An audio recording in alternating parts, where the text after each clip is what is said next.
اسلام کے معنی کیا ہے؟ آپ کے جو اسکول کا نام ہے میں شروعات اس کے نام آپ کے اسکول کے نام سے ہی یہاں پر کرنا چاہوں گا، ٹھیک ہے؟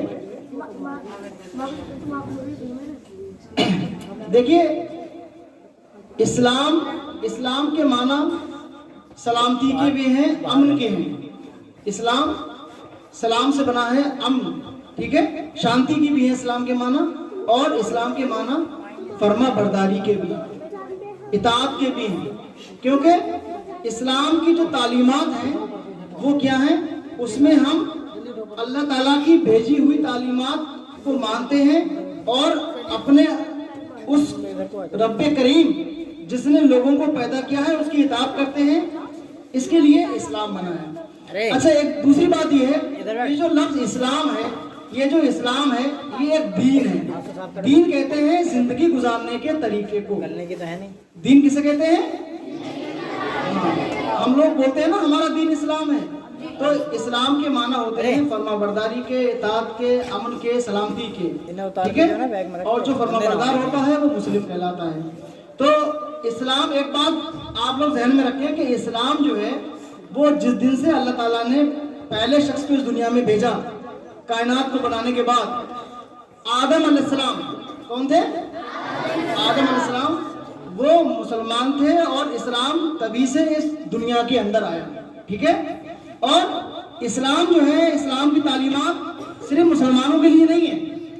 یہ ہماری بڑی بدنصیبی ہے کہ ہم یہ سمجھتے ہیں قرآن ہمارے پڑھنے کی کتاب ہے، اللہ ہمارا ہے، اسلام ہمارے لیے ہے۔ ایسا نہیں ہے۔ جس طرح سے اللہ کی بنائی ہوئی پوری کائنات میں پوری چیزوں سے دنیا فائدہ اٹھاتی ہے، ہر انسان فائدہ اٹھاتا ہے، اسی طرح سے یہ دین اسلام بھی تمام لوگوں کے لیے ہے، اور یہ کتاب قرآن تمام لوگوں کے لیے، ٹھیک ہے؟ اوکے؟ اب دیکھیے یہ جو مہم ہے قرآن کی طرف پلٹو۔ قرآن اصل میں کیا ہے؟ بہت ساری کتابیں قرآن سے پہلے بھی آئیں، آپ کو معلوم ہے، زبور، انجیل، توریت۔ جب اللہ تعالیٰ نے اس دنیا میں نبیوں کو بھیجا تو بہت سارے، اب نبی اس دنیا میں کیسے کام کریں گے، وہ لوگوں کو سچا راستہ کیسے دکھائیں گے، تو وحی کے ذریعے سے فرشتے آتے تھے اور نبیوں کو باتیں بتاتے تھے۔ بہت سارے کتابیں بھی آئیں دنیا میں، لیکن کیا کیا وہاں کے لوگوں نے نبی کے چلے جانے کے بعد ان کتابوں میں رد و بدل کر دیا، ملاوٹ کر دی۔